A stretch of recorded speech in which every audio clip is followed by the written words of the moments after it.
আজ এমন এক প্রজন্ম আমরা গড়ে তুলছি যেই প্রজন্ম শুধু ভোগ শিখেছে, ত্যাগ শিখে নাই। বাচ্চা কাচ্চাদেরকে দেখবেন মা বাপ বড় বড় মোবাইল, স্মার্টফোন তাদের হাতে তুলে দিচ্ছেন। তারা মুখ দিয়ে কোনো কথা বললেই সেটা নেওয়ার জন্য, কেনার জন্য বাপ মা অস্থির ব্যাকুল হয়ে যাচ্ছেন।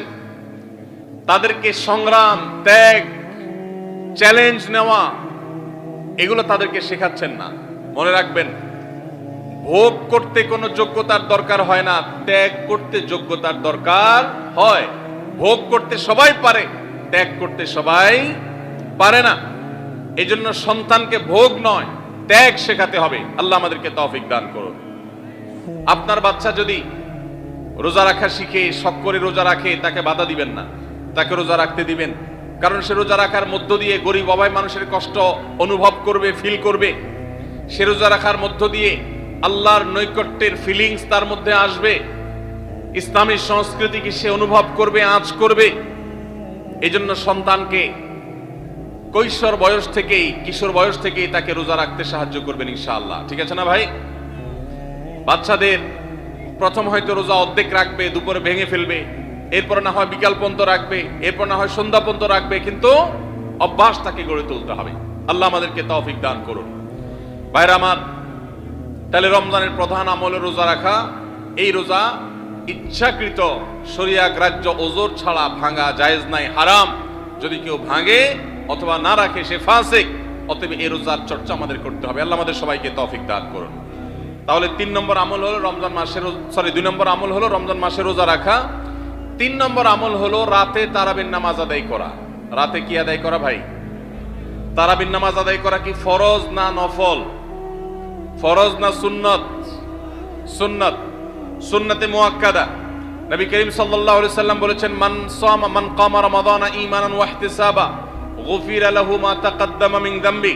যে ব্যক্তি রমজান মাসে রাতে দাঁড়িয়ে তারাবির নামাজ পড়বে, তার পূর্বের সমস্ত গুনাহ খাতা মাফ করে দেওয়া হবে।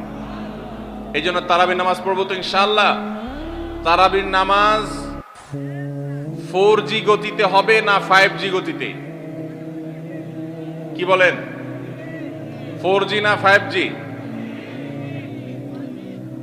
ভাইরা আমার, সবকিছুতে গতি ভালো না, সবকিছুতে গতি ভালো না। নেটের গতি যত বেশি হয় তত ভালো, কিন্তু নামাজের গতি, ইবাদত, সিজদার গতি, তারাবির গতি যত কম হয়, যত ধীরে ধীরে হয়, যত শান্তশিষ্ট ভাবে হয়, তত আল্লাহর কাছে বেশি মর্যাদাবান হয়। অতএব মহল্লার হাফেজ সাহেবদেরকে তাড়াতাড়ি নামাজ শেষ করার জন্য দৌড়ের উপর রাখবেন। ক্রিকেট খেলা আছে হুজুর, আজকে একটু খেয়াল রাখেন, বলবেন। ভাইরা আমার, আমরা তারাবির নামাজের কথা যখন স্মৃতিতে, কল্পনায় আমরা ভাবি, তখন আমাদের স্মৃতিতে তুফান মিল মার্কা একটা নামাজ ভেসে উঠে। ঠিক না বে ঠিক? 5 ওয়াক্ত নামাজ এত তাড়াহুড়া করা হয় না তারাবি যত। অথচ তারাবি এটা তারবিহাত এর বহু বচন, আরবি শব্দ, যার অর্থ হলো আরামের সাথে, ধীরস্থিরতার সাথে, রেস্ট করে করে যে নামাজ আদায় করা হয় তার নাম তারাবি। নাম হলো আরামের সাথে করা, আর আমরা করি ব্যারামের সাথে, তাড়াহুড়ো করে। এই জন্য এলাকা এলাকা তারাবি ধীরে ধীরে পড়ার জন্য উদ্যোগ নেবেন তো ইনশাআল্লাহ। ইমাম সাহেবদেরকে, হাফেজ সাহেবদেরকে উদ্বুদ্ধ করবেন, ভাই হুলস্থুল করবেন না, কি পড়েন কিচ্ছু বুঝি না, এমন টান দেন শেষে যায় শুধু ইয়ালামুন তালামুন, আর এটা শুনে মনে করেন যে এখন স্টপ হয়েছে, এখন রুকুতে যাইতে হবে। এই নামাজ কি নামাজ? এটা তামাশা। ভাইরা আমার, স্পিডে তারাবি না পড়ে যদি একটু ধীরে তারাবি পড়া হয়, সর্বোচ্চ 15 থেকে 20 মিনিটের ডিফারেন্স হবে, এর বেশি না। মাত্র 15 মিনিটের জন্য আপনার পুরো নামাজকে আপনি বরবাদ করছেন। দেশের বেশিরভাগ মসজিদগুলোতে তুফান মিল মার্কা তারাবি পড়া হয়। এই তারাবি আল্লাহর কাছে কতটা গ্রহণযোগ্য হবে, এটা যথেষ্ট প্রশ্নবিদ্ধ বিষয়। আল্লাহ তাআলা আমাদের সবাইকে ধীরস্থিরতার সাথে খুব শান্তভাবে তারাবির নামাজ আদায় করার তৌফিক দান করুন। চেষ্টা করা যাবে না ইনশাআল্লাহ? ভাইরা আমার, আল্লাহ রাব্বুল আলামিন নামাজের ক্ষেত্রে হুলস্থুলতা পছন্দ করেন না। যার নামাজ যত বেশি সময় নিয়ে আদায় করেন তিনি আল্লাহর কাছে তত শ্রেষ্ঠ, তত ভালো নামাজি। আর যার নামাজে যত হুলস্থুল করা হয় তার নামাজের কোয়ালিটি মর্যাদা আল্লাহর কাছে তত কম। অতএব আমরা রমজানের তৃতীয় আমল জানলাম তারাবির নামাজ, এবং সেটা ধীরস্থিরতার সাথে আদায় করবো। আল্লাহ আমাদের তৌফিক দান করুন। নাম্বার 4, সাহরি খাওয়া। সাহরি খাওয়া এটা রমজানের একটা আমল। আপনি সারা বছর লাঞ্চ করেন, ডিনার করেন, দুপুরের খানা খান, রাতের খানা খান, সকালে ব্রেকফাস্ট নাস্তা করেন, কিন্তু এর কোনোটা ইবাদত হয় না, এর কারণে আপনি সওয়াব পাবেন না। কিন্তু রমজান মাসে ভোর রাতে ঘুম থেকে উঠে যে আপনি খাবার খাবেন, এই খাবার খাওয়ার জন্য যে উঠলেন এবং খাইলেন, এর কারণে আপনার অ্যাকাউন্টে আপনার আমলনামা আল্লাহ তাআলা সওয়াব জমা করে দিবেন। আপনি রিওয়ার্ড পাবেন, বিনিময় পাবেন। কেন? কারণ নবী করিম সাল্লাল্লাহু আলাইহি সাল্লাম বলেছেন, তাসাহহারু ফাইন্না ফিস সাহুরি বারাকাহ। তোমরা সাহরির খাবার খাবে ভোর রাতে, রোজার মাসে রোজা রাখতে গিয়ে সাহরির খাবার খাবে। কেন? কারণ সাহরির যে খানা, এই খানাতে আল্লাহ তাআলা বরকত রেখেছেন। এই খানা খাইলে তার জন্য আমাদের স্পিরিচুয়াল, আধ্যাত্মিক বিভিন্ন রকমের উপকারিতা আল্লাহ তাআলা এর মধ্যে নিহিত রেখেছেন। এর মধ্যে খাদ্য শক্তি আছে, আমাদের এনার্জি হবে শরীরে, রোজা রাখতে সহজ হবে। এর পাশাপাশি সাহরির খাবারে আলাদা একটা বরকত আছে, শেফা, বহুবিধ উপকারিতা আমাদের শরীরের, আমাদের মনের জন্য আল্লাহ তাআলা রেখেছেন। এই জন্য সাহরি খাওয়াটা আলাদা একটা ইবাদত। যদি আপনার সন্ধ্যা রাত্রে বেশি খাওয়া হয়ে যায়, সাহরিতে খানা খাওয়ার মতো মুড না থাকে, অন্তত এক ঢোক পানি, একটা খেজুর, সামান্য কিছু খেয়ে হলেও আপনি সাহরি খাবেন এবং তাতে আপনি সওয়াব পাবেন। কোনো কারণে যদি সাহরি খেতে না পারেন, রাতে উঠতে পারেন নাই, অ্যালার্ম বাজছে কিন্তু শুনেন নাই, উঠে দেখেন ফজরের আজান হয়ে গেছে, তাহলে ওই দিনের রোজা কি হবে নাকি হবে না? হবে। মাশাআল্লাহ, বগুড়া মানুষ মাসালা জানে, দেখা যায় রোজা হয়ে যাবে ইনশাআল্লাহ। কারণ এই সাহরি খাওয়াটা ফরজও না, ওয়াজিবও না, এটা সুন্নাত। সুন্নাত ছুটে গেলে ইবাদত হয় না, ব্যাপারটা সেরকম না। 5 নম্বর আমল হলো, সাহরি তো খাবো ঠিক আছে, কিন্তু সেটা শেষ সময়ে খাওয়া, দেরিতে খাওয়া। সাহরি কি আগে খাবেন না শেষের দিকে খাবেন? শেষের দিকে। কেন? কারণ নবী করিম সাল্লাল্লাহু আলাইহি সাল্লাম বলেছেন, লা ইয়াজালুন নাসু বিখাইরিন মা আজ্জাল ফুতুর ওয়া আখারুস সাহুর।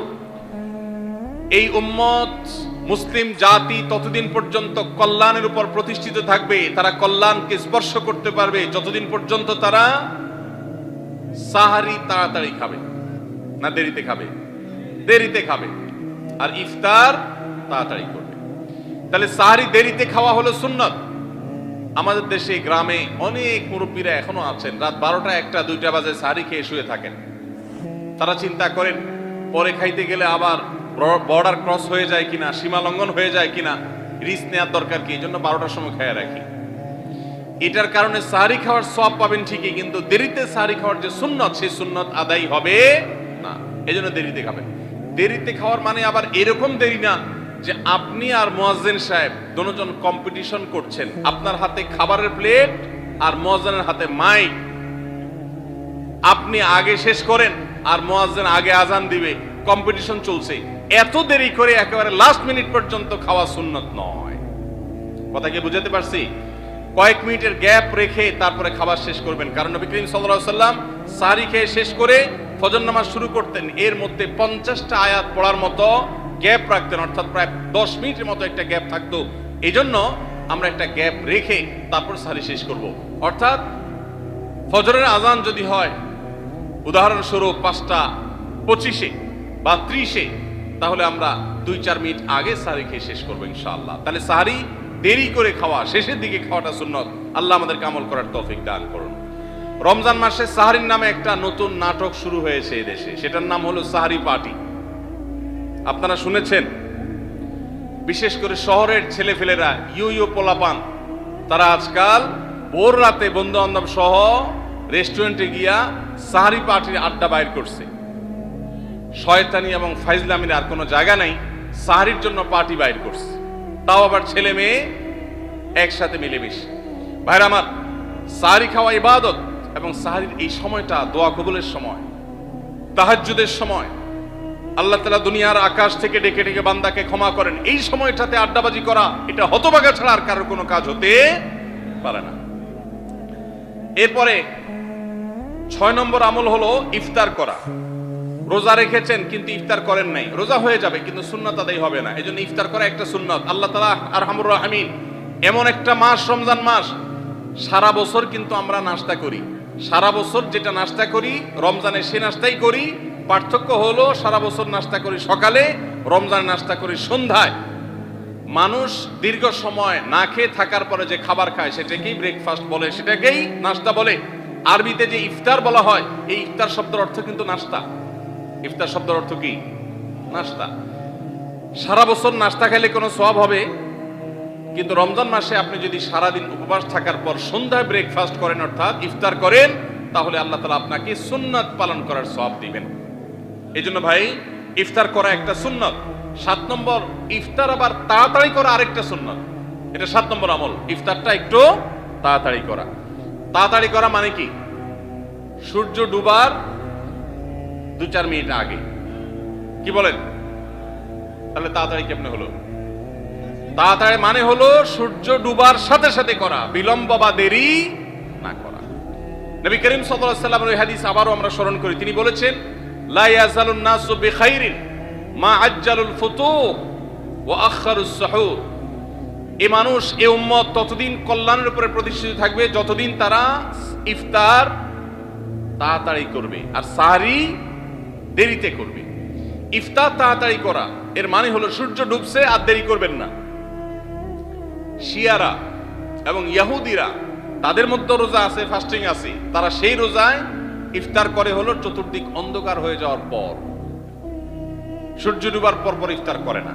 তো এই জন্য নবী সাল্লাল্লাহু আলাইহি সাল্লামের আদর্শ হলো তার বিপরীত, অর্থাৎ সূর্য ডুবার পর পর ইফতার করে ফেলা, অতিরিক্ত বিলম্ব না করা। আল্লাহ আমাদেরকে আমলের তৌফিক দান করুন। 8 নম্বর আমল হলো ইফতারের দোয়া পড়া।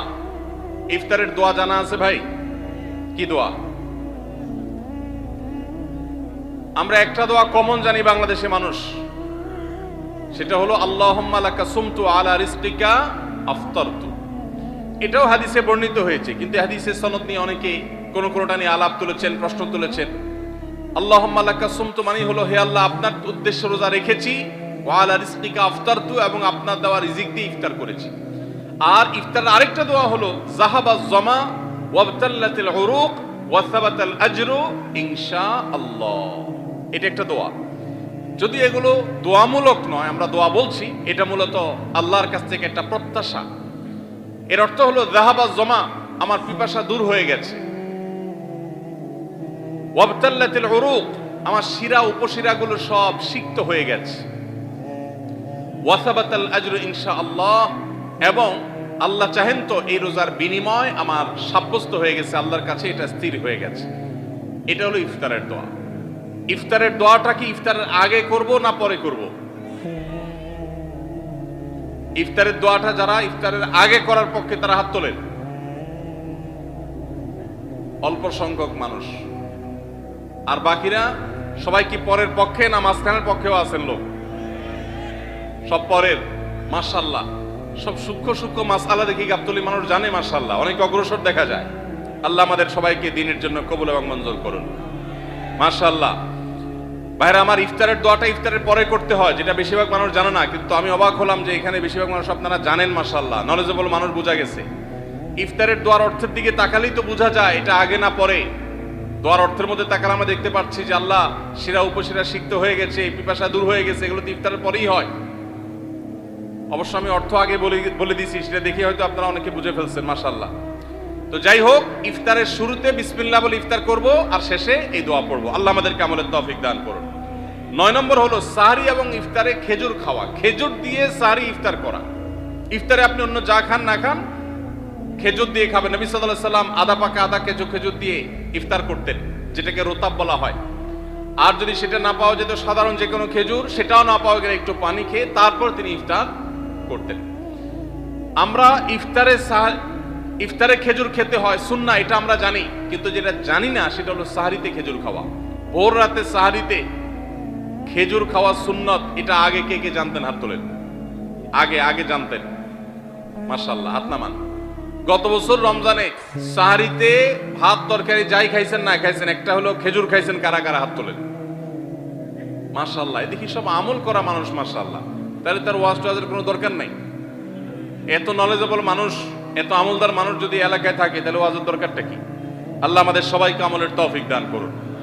ভাইরা আমার, ইফতারে খেজুর খাওয়া যেমন সুন্নাত, সাহরিতেও খেজুর খাওয়া সুন্নাত, কিন্তু খেজুর খাওয়া কোনো ফরজ ওয়াজিব না। খেজুরের দাম বেশি হয়ে গেছে, আপনি কিনতে অপারগ।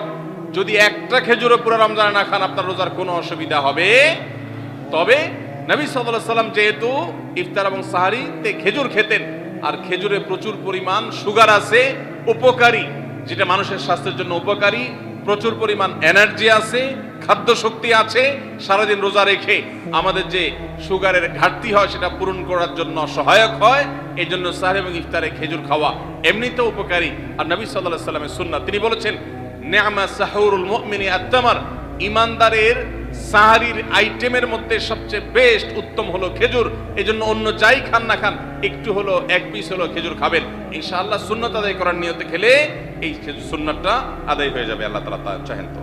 তাহলে 9 নম্বর আমল পেলাম হলো সাহারি এবং ইফতারিতে খেজুর খাওয়া। 10 নম্বর আমল হলো সকল প্রকার পাপাচার বর্জন করা, গুনাহের কাজ থেকে বিরত থাকা। এইটা হলো রমজান মাসের দ্বিতীয় সর্বোচ্চ গুরুত্বপূর্ণ আমল।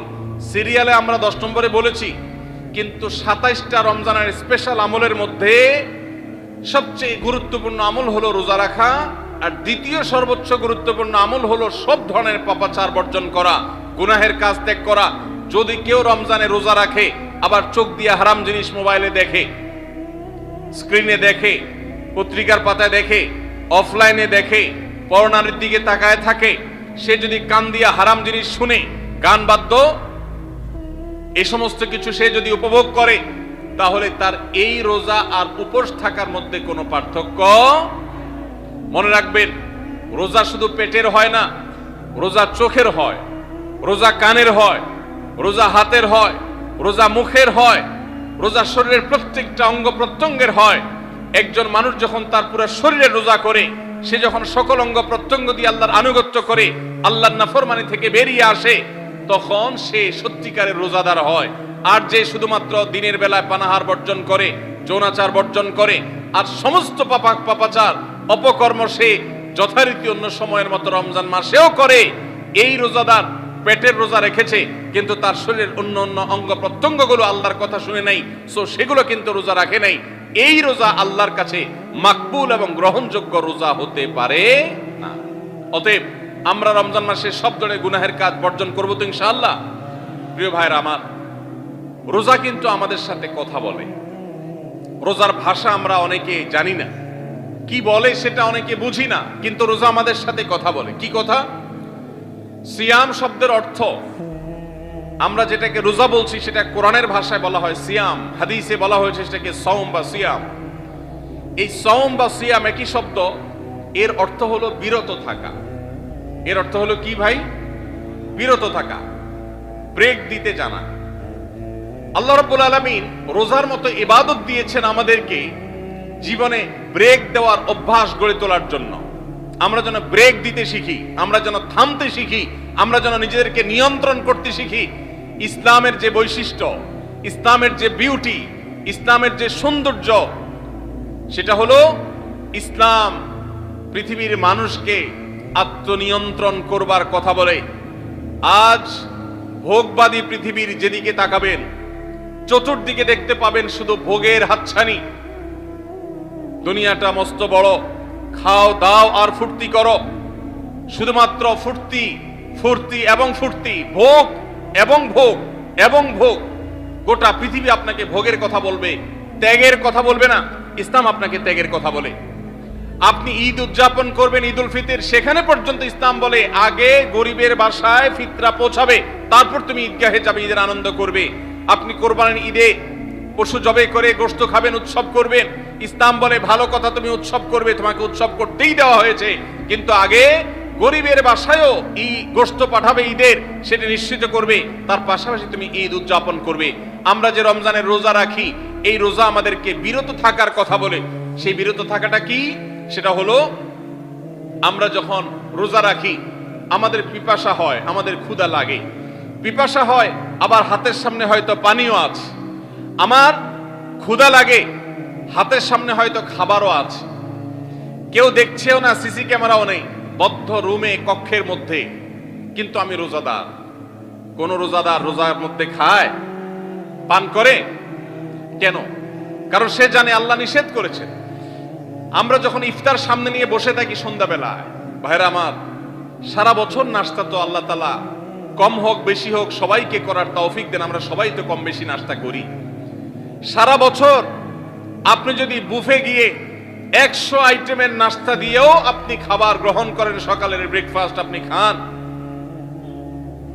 ইফতারের সময় মাত্র 2-4টা আইটেম নিয়ে বসে থেকে আজানের জন্য, সূর্য ডুবার জন্য যে অপেক্ষা করেন, ওই অপেক্ষার সময় যে অবর্ণনীয় স্বাদ আর তৃপ্তি পাওয়া যায়, পৃথিবীর সমস্ত খাদ্য গ্রহণের মধ্যেও এই তৃপ্তি বা স্বাদ নাই। নবী সাল্লাল্লাহু আলাইহি ওয়াসাল্লাম সেজন্য বলেছেন, লিসসাইমি ফারহাতান, রোজাদার ব্যক্তিকে দুটি আনন্দ দেওয়া হয়, ফারহাতুন ইনদা ফিতরি ওয়া ফারহাতুন ইনদা লিকাই রাব্বি। একটা আনন্দ হলো ইফতারের সময়, অবর্ণনীয়, ভাষায় প্রকাশ করবার অযোগ্য। কি ভালো লাগা কাজ করে ইফতারের জন্য আমরা বসে আছি, খাবার সামনে আছে, রকমারি শীতল শরবত সামনে আছে, রকমারি খাবারের পসরা সাজানো আছে টেবিলে, দস্তরখানে, এদিকে পেটে ক্ষুধাও আছে, কিন্তু আমরা মিনিট গুনছি, আমরা সময় দেখছি, ঘড়ির দিকে তাকিয়ে আছি, সূর্য কখন ডুববে। সূর্য ডুবেছে আর সাথে সাথে আমরা ইফতার করছি। এই যে আল্লাহর নির্দেশের অপেক্ষা, ইসলাম রোজার মাধ্যমে আমাদেরকে সেই শিক্ষাটা দিতে চায়। রোজা আমাদের সাথে সেই কথা বলে যে দেখো, তুমি জীবনে বিরত থাকতে শিখো, গোটা পৃথিবী তোমাকে ভোগ শিখাবে, ইসলাম তোমাকে ত্যাগ শিখাবে, ইসলাম তোমাকে কন্ট্রোল করা শিখাবে। আমাদের তরুণদের চরিত্রকে নষ্ট করবার জন্য, তাদেরকে নানাভাবে উস্কানি দেওয়ার জন্য, বিনোদনের নামে, নিউজের নামে, বিজ্ঞাপনের নামে, বিভিন্ন নামে অশ্লীল নানা দৃশ্য, খোলামেলা দৃশ্য তাদের সামনে দেখানো হয়, ভোগের আহ্বান করা হয়। ইসলাম বলে, হে মুসলিম তরুণ, তোমার চোখের এরিয়ার মধ্যে কোনো বড় নারী, কোনো সুন্দরী নারী পড়ে গেছে, তুমি আঁচ করতে পেরেছ, সাথে সাথে তোমার দৃষ্টিকে তুমি নিয়ন্ত্রণ করো, অবনত করো। কুল্লিল মুমিনিনা ইয়াগুদ্দু মিন আবসারিহিম ওয়া ইয়াহফাযু ফুরুজাহুম। আল্লাহ বলেছেন, হে রাসূল বলে দিন ঈমানদার পুরুষদেরকে তারা যেন তাদের চোখগুলোকে নামিয়ে রাখে, তাদের সম্ভ্রমকে তারা সংরক্ষণ করে। মনে রাখবেন, যা খুশি তা করতে পারা এটা যোগ্যতা নয়। নিজেকে নিয়ন্ত্রণ করলাম, যা খুশি তা করব না, এর নাম হলো যোগ্যতা। ডায়রিয়ার রোগী ডাইরেক্ট হয়ে যায়, যা খুশি যে করে, নিজের মন যেদিকে তাকে নাচায় সেদিকে নাচে, এই লোকটা অসুস্থ মানুষের মতো। আর মুসলিম যুবক, মুসলমান মানুষ, নারী পুরুষ, সে নিজেকে নিয়ন্ত্রণ করে। আল্লাহ এটা হারাম করেছেন, আমার মন চায়, চাইলেই আমি সেটা নিতে পারি, কিন্তু আমি নেব না। আমি একটা জিনিস ধরতে পারি, আল্লাহ হারাম করেছেন, সেজন্য আমি ধরবো না। এই শিক্ষাটা রমজান আমাদেরকে দেয়। অতএব রমজানের সবচেয়ে গুরুত্বপূর্ণ আমল হলো এই 10 নম্বর আমল, সেটা হলো পাপাচার বর্জন করা। নবী সাল্লাল্লাহু আলাইহি সাল্লাম বলেছেন, যে ব্যক্তি রমজানে রোজা রাখলো আর পাপাচার বর্জন করলো না, তাহলে এই রোজা রাখার উপোস থাকার ভিতরে কোনো পার্থক্য নাই। আল্লাহ আমাদের সবাইকে রমজান মাসে রোজা থেকে সকল হারাম, সকল নাজায়েজ কাজ, সকল গুনাহের কাজ ছাড়ার তৌফিক দান করুন, বলুন আমিন। ভাইরা আমার, 11 নম্বর আমল হলো অধিক পরিমাণ দোয়া করা। রমজান মাসে রোজা রেখে আমরা বেশি বেশি দোয়া করব। চলতে ফিরতে, উঠতে বসতে দোয়া করতে পারেন। আমাদের মায়েরা অনেকে শুনছেন আমাকে, রমজান মাসে আপনি গৃহস্থলী কাজ করছেন, রান্না বাড়া করছেন, ঘর ঝাড়ু দিচ্ছেন, আর মনে মনে আল্লাহর সাথে কথা বলেন। দোয়া মানে আল্লাহর সাথে কথোপকথন। আল্লাহ, আপনি আমাকে মাফ করে দেন, আমার বাবাকে মাকে মাফ করে দেন, সন্তানগুলোকে হেদায়েত দান করেন, চোখের পানি ফেলেন। নিয়মতান্ত্রিক দোয়া, বসে বসে হাত তুলে দোয়া করবেন কিবলামুখী হয়ে। আবার চলতে ফিরতে, উঠতে বসতে, এমনকি ওযু নাই সে অবস্থায় দোয়া করবেন। নবী সাল্লাল্লাহু আলাইহি সাল্লাম বলেছেন, 3 ব্যক্তির দোয়া ফিরিয়ে দেওয়া হয় না। কয় ব্যক্তির দোয়া? সালাতুন লা তুরাদ্দু দাওয়াতুহুম, 3 শ্রেণী মানুষের দোয়া ফিরিয়ে দেওয়া হয় না। এর ভিতরে এক শ্রেণী হলেন মাজলুম, কারোর জুলুমের শিকার হয়েছে। এই ব্যক্তি জালেমের বিরুদ্ধে যে তার মনের আকুতি থাকে, বদদোয়া থাকে, আল্লাহ সুবহানাহু ওয়া তাআলা এটা ফিরিয়ে দেন না। এজন্য পৃথিবীর ইতিহাসের কোন জালিম আপনি দেখাতে পারবেন না যেই জালিমকে আল্লাহ ছেড়ে দিয়েছেন, আল্লাহ ছাড় দিয়েছেন কিন্তু চূড়ান্ত ভাবে ছেড়ে দিয়েছেন, এমন কোন জালিম আপনি দেখাতে পারবেন না। এজন্য ভাই, কখনো কোন অবস্থাতে কারো প্রতি আমরা জুলুম করব না। আল্লাহ আমাদেরকে সেটা মানার তৌফিক দান করুন। তাহলে 3 ব্যক্তির দোয়া কবুল হয়, ফেরত দেওয়া হয় না। তার ভিতরে একজন হলো মাজলুম, যার প্রতি আপনি জুলুম করেছেন, সে আপনার বিরুদ্ধে যে বদদোয়া করে, এটা লাগবেই লাগবে, আজ হোক আর 2 দিন পরে হোক। নাম্বার 2, মুসাফির, যে ব্যক্তি সফরে আছে, সফররত অবস্থায় সে যদি দোয়া করে, সে দোয়া আল্লাহ তাআলা কবুল করেন। তিন নম্বর হলো রোজাদার ব্যক্তি আস-সাইম হাত্তা ইফতির, রোজাদার ব্যক্তি সারাদিন ভর রোজা করলে ইফতার রাগ পর্যন্ত, সারাদিন দোয়া করলে ইফতার রাগ পর্যন্ত তার দোয়া কবুল হয়। এই জন্য রোজা রেখে আমরা বেশি বেশি আল্লাহর কাছে দোয়া করবো ইনশাআল্লাহ। চলতে ফিরতে উঠতে বসতে মনে মনে আল্লাহর সাথে কথা বললেন, চাওয়া দাওয়াকে পেশ করলেন, বাস এইটাই হলো দোয়া। এটা হলো আমাদের রমজান মাসের 11 নম্বর আমল, বেশি বেশি দোয়া করা। 12 নম্বর আমল হলো মিথ্যা এবং কাজ পরিহার করা। রমজানের সকল পাপাচার তো পরিহার করবই, বিশেষভাবে মিথ্যা কথা মিথ্যা কাজ পরিহার করা। কারণ নবীজি সাল্লাল্লাহু আলাইহি ওয়াসাল্লাম এর জন্য আলাদা নির্দেশ করেছেন। তিনি বলেছেন, মাল্লাম ইয়াদা কাউলা যুরি ওয়াল আমালা বি ফালাইসা লিল্লাহি হাজা আন ইয়াদা তাআমাহু ওয়া শারাবা। যে ব্যক্তি রমজানের রোজা রেখে মিথ্যা কথা মিথ্যা কাজ ছাড়লো না, তার উপোস থাকায় আল্লাহর কোনো ঠেকা পড়ে নাই। 13 নম্বর আমল হলো অশ্লীলতা এবং বিবাদ বিতণ্ডা ঝগড়া এগুলো পরিহার করা। কারণ নবী করিম সাল্লাল্লাহু আলাইহি ওয়াসাল্লাম তিনি আমাদেরকে রমজান মাসে রোজা রেখে অশ্লীলতা পরিহার করতে বলেছেন। মোবাইলে হারাম জিনিস দেখলেন, টেলিভিশনে হারাম জিনিস দেখলেন, বা কোনো পত্র পত্রিকাতে খারাপ জিনিস নিষিদ্ধ জিনিস দেখলেন, পরনারীর সৌন্দর্য দেখে আপনি হারাম স্বাদ নেয়ার চেষ্টা করলেন, তাহলে আপনার রোজার অঙ্গহানি হলো, রোজা প্রাণহানি হলো। এই রোজা রোজা নয়। এই জন্য এটাকে রমজান মাসে পরিহার করতে হবে, অন্য সময় তো বটেই। এবং সেই সাথে কেউ যদি আপনার সাথে ঝগড়া করতে আসে, নবীজি শিখাই দিয়েছেন ফালিয়াকুল ইন্নী সায়েম, কেউ রোজা রাখা অবস্থায় ঝগড়া করতে আসলে বলবেন, ভাই আমি রোজাদার, আমি তোমার ঝগড়ার জবাব দিতে পারবো না। তাহলে ঝগড়া পরিহার করার জন্য রমজান মাসে আমরা এক্সারসাইজ করব। 14 নম্বর, যে কোনো ভালো কাজ যে কোনো নেকামল রমজান মাসে বেশি বেশি করবেন। কেন? কারণ রমজানের শুরুতে একজন ঘোষক বলে, ইয়া বাগিয়াল খাইরি আকবিল, হে ভালো কাজ প্রত্যাশী, যে ভালো কাজ করতে চাও, রমজান মাসটাই হলো ভালো কাজের সওয়াব বেশি পাওয়ার। অতএব এই মাসে ভালো কাজ করে, নেকামল করে, ইবাদত করে, কোরআন তেলাওয়াত জিকির আজকার যত রকম আছে এগুলো করে জান্নাতের পথে অগ্রসর হয়ে যাও। 16 নম্বর আমল হলো রোজাদারকে ইফতার করানো, অর্থাৎ নিজে ইফতার করার পাশাপাশি অন্য কোন রোজাদারকে ইফতার করাইলে আল্লাহ তাআলা ওই রোজাদার যে পরিমাণ সওয়াব পাবেন আপনাকেও সেই পরিমাণ সওয়াব দিবেন ইনশাআল্লাহ। 17 নম্বর আমল হলো বেশি বেশি কোরআনে কারীমের তেলাওয়াত করা। রমজান মাসে আল্লাহ তাআলা আমাদের সবাইকে, 15 নম্বর বাদ গেছে, মাশাআল্লাহ এত মনোযোগ সহকারে কথা বলছে এবং নোট করছে দেখা যাচ্ছে। তাহলে আমরা আবার পেছনে যাচ্ছি ইনশাআল্লাহ। 15 নম্বর আমল হলো বেশি বেশি ইস্তেগফার করা। বেশি বেশি কি করা? ইস্তেগফার করা, অর্থাৎ ক্ষমা প্রার্থনা করা। কেন ক্ষমা প্রার্থনা বেশি করবেন? কারণ নবী করিম সাল্লাল্লাহু আলাইহি সাল্লাম বলেছেন, ওয়ালিল্লাহি উতাকাউ মিনান নার ওয়া যালিকা ফি কুল্লি লাইলা। রমজানের প্রত্যেক রাতে আল্লাহ তাআলা বহু মানুষকে জাহান্নাম থেকে মুক্ত ঘোষণা করেন। ভাইরা আমার, আমাদের পাপাচারের কারণে জাহান্নামীদের তালিকা নাম উঠে থাকলেও রমজানে আল্লাহ বহু মানুষকে ঠিক দেন যে এই লোককে জান্নাতি ঘোষণা করা হলো, জাহান্নাম থেকে মুক্ত ঘোষণা করা হলো। এই জন্য এই মাসে আল্লাহর কাছে বেশি বেশি মাফ চাইতে হয়, ইস্তেগফার করতে হয়, চোখের পানি ফেলে দোয়া করতে হয় যে আল্লাহ আপনি মাগফিরাত নসিব করেন। এটা হলো 15 নম্বর আমল। 16 নম্বর আমল হলো রোজাদারকে ইফতার করানো। নিজে ইফতার করবেন, পাশাপাশি রোজাদার ব্যক্তিকেও ইফতার করাবেন। নবী সাল্লাল্লাহু আলাইহি সাল্লাম বলেছেন, যদি কোনো ব্যক্তি কোনো রোজাদারকে ইফতার করায়, তাহলে যেই ব্যক্তি তাকে ইফতার করালেন তার রোজার সওয়াব তো সে পাবেই, আপনি ইফতার করায়া সমপরিমাণ সওয়াব লাভ করবেন ইনশাআল্লাহ।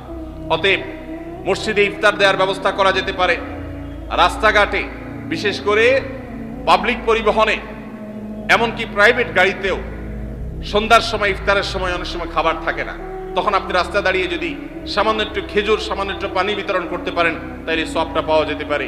আপনার বাসার আশেপাশে অনেক অভাবী মানুষ আছে, তাদের বাসায় আপনি ইফতার পৌঁছে দিতে পারেন। এর মাধ্যমে রোজাদারকে ইফতার করানোর সওয়াব পেতে পারেন। 17 নম্বর আমল হলো বেশি বেশি কোরআনে কারীমের তেলাওয়াত করা। কোরআনে কারীমের তেলাওয়াত রমজান মাসে বেশি বেশি করব। কেন? কারণ হলো এই মাসটাই হলো কোরআন নাজিলের মাস। আল্লাহ তাআলা রমজান মাসে কোরআন নাজিল করেছেন। আল্লাহ বলেছেন, শাহরু রমাদান আল্লাযী উনজিলা ফীহিল কুরআন হুদাল লিন-নাস ওয়া বায়িনাতিন মিনাল হুদা ওয়াল ফুরকান। রমজান মাস এমন মাস যে মাসে আল্লাহ তাআলা কোরআন নাজিল করেছেন। এইজন্য এই মাসে বেশি বেশি রোজ কোরআন তেলাওয়াত করতে হবে। নবী করিম সাল্লাল্লাহু আলাইহি সাল্লাম বেশি বেশি রমজান মাসে কোরআন তেলাওয়াত করতেন। আমাদের পূর্বসূরি সালাফগণ কেউ কেউ রমজান মাসে অন্য সব আমল কমিয়ে দিয়ে কোরআন তেলাওয়াতটা সবচেয়ে বেশি করতেন। এইজন্য দিনে এবং রাতে বেশি বেশি করে কোরআন শুদ্ধতার সাথে, সৌন্দর্যের সাথে তেলাওয়াত করব, অর্থ সহকারে বুঝে পড়ার চেষ্টাও পাশাপাশি করব ইনশাআল্লাহ। 18 নম্বর আমল হলো কোরআন পরস্পরকে শোনাশুনি করা, বুঝে পড়া। অর্থাৎ আপনি কোরআন তেলাওয়াত করবেন, আপনার স্ত্রী শুনবে, আপনার মা শুনবে, আপনার বোন শুনবে, আবার তারা তেলাওয়াত করবে, আপনি শুনবেন। আমরা তারাবির নামাজে এক পক্ষীয় তেলাওয়াত শুনি, হাফেজ সাহেব তেলাওয়াত করেন, আমরা শুনি, কিন্তু আমরা তেলাওয়াত করে আরেকজন শুনবে, এটা হয় না। নবী সাল্লাল্লাহু আলাইহি সাল্লাম রমজান মাস আসলে জিবরিল ফেরেশতার সাথে কোরআন শোনাশুনি করতেন। জিবরিল তেলাওয়াত করতেন, নবীজি শুনতেন, আবার আমাদের নবীজি তেলাওয়াত করতেন, জিবরিল শুনতেন, এটা একটা সুন্নত। এই সুন্নতটা বিলুপ্ত হয়ে গেছে, এটা নিয়ে চর্চা নাই। এই জন্য আমরা এটা বাসা বাড়িতে নতুন করে জিন্দা করব। আল্লাহ আমাদেরকে তৌফিক দান করুন।